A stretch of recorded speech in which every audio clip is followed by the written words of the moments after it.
backstage, real funny dude. Seen him before. Latif, come on, baby. Woo!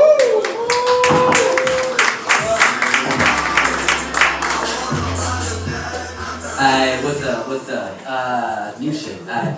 I got a speeding ticket today, and I had to go to court, so I decided to pull a Weinstein and show up with a walker. I am now facing a 25-year sentence for third-degree sexual assault. Yo, did we really need a trial for that guy?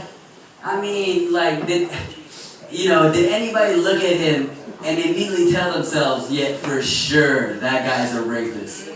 Cause, like, look, he ain't getting laid based on his looks or personality. Like, he looks like one of those sickly bears, like polar bears you see in those global warming ads. You know, like a polar bear from the south side of Antarctica. Okay, now fuck it.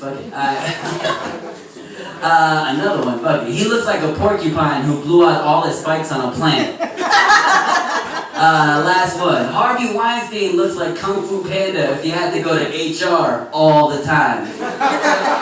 And then this whole concept about showing up to court like with a disability to, you know, garner sympathy or gain favor, that's for the birds. Because if you think about it, Weinstein with a walker, guilty. Bill Cosby with glasses and a cane, guilty. Hey, if you're gonna do it like Michael Jackson and just own it.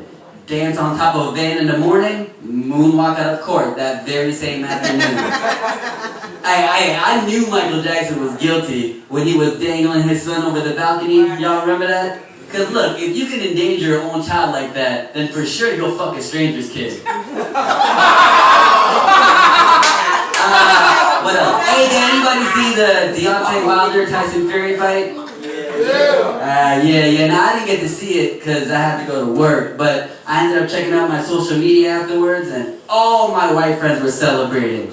Like, I haven't seen that many white people happy since the Capitals won the Stanley Cup. And then they act like they were celebrating it, like it was some kind of miracle. You know Tyson Fury is 6'9", 275 pounds, and comes from a lineage of fighters. That's like me. I'm from Ethiopia, and if I ran a marathon, I mean, sure, it's impressive, but my people built for that shit. and you know who I really do feel sorry for is Deontay Wilder. A little information about myself. I'm a professional fighter, like right now. And like Deontay Wilder, I have been TKO'd. Do you know how embarrassing it is when everyone you know knows you got your ass whooped? Like, you can't lie about it or nothing. It's fucked up. And unlike Deontay Wilder, who fights at heavyweight, I flat out flyweight. Flyweight is 125 pounds. So I'm 5'7" and 125 pounds. You know how depressing it is to have an intimidating career when you're built like a 12-year-old girl? Yeah, and then he came out with that costume. Y'all see that? Yo, he looked like Optimus Prime with a do-rag and Tim's on. And then he had the nerve to blame the costume because it weighs 40 pounds. 40 pounds! My girlfriend wears that extension and jewelry on a nightly basis. Yo, double that if it's Howard Homecoming. What else? Hey, did anybody see the other ass whooping that happened last week with Mayor Mike Bloomberg in the debates? Jesus Christ. Like, yo, people legitimately felt sorry for him. And you know how hard it is to feel sorry for a multi-billionaire. Yo, like all the other candidates stopped and frisked him. Fucking even had Elizabeth Warren throwing his ass against the wall. And fucking now he dropped out the race. And see, he should have hired me as his campaign manager. Because I would have guaranteed his presidency, no doubt. What you gonna do? Give every voting American $500. Think about it. Donald Trump got 63 million votes. You times that by 500, that's a little under $24 billion. It's about 22% of his overall net worth. So forget stop and frisk. Bloomberg can bring back segregation. And I would just be like, hey, I know it's a racist law, but he just paid my car note. So, which water fountain do I drink out of now? I still haven't decided who I'm voting for yet. But I do watch a lot of the candidates' rallies.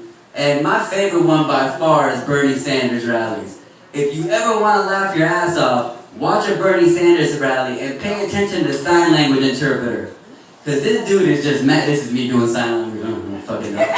He's just mad fine with Bernie Sanders. He is mad fine with Marianne Williamson. But as soon as AOC's ass comes on, he just does every stereotype of a Puerto Rican girl in the Bronx. This motherfucker starts doing a step show when Nina Turner gets on. And if y'all don't know Nina Turner, she's the beautiful black senator that is also Bernie Sanders' campaign manager. I would invite her to my caucus any day. Look, hey, I like them thick and articulate. What can I say? I would filibuster all over her face. What else? I grew up in D.C., and like most black people that grew up in D.C., I don't live in D.C. anymore. I moved a few months ago to Northern Virginia, or as I refer to it as Caucasian Wakanda. Look, Virginia's alright, but it's a lot like the Wakanda in the movies, but their vibranium is calling the cops on me when I'm being loud in my apartment building. Alright, fuck it, that one's not funny. Leave it alone. Virginia's alright, it's just they don't want to admit that they're a southern state. Like, man, I love the South. I got mad family in the South. And you guys should just be like, thank you. You guys should just be like Georgia and Alabama and recognize your past, recognize your shortcomings and just keep it pushing. But oh no, not Virginia. Virginia just needs to admit that they're the Hogwarts of racism. Because think about it, they're the one state that schools every other state how to be a bigot. You ever ask for directions in Virginia? No lie, my phone died and I had to go to a gas station and ask the attendant. And he was like, alright, take a left on Jefferson Davis Highway, go past the Stonewall Jackson Memorial, get on the highway, get off the Lynchburg exit, go down, kill Blackie Lane, and then there's your office right over there. Yo, why do you think that every single 21st century movie about racism is based in Virginia? Remember the Titans, Loving, Afterburn. It's really hard for Virginia to recognize it. Almost as hard as it is to cross the street during a rally in Charlottesville. Oh, okay, I'm done. Alright, y'all, have a good night now.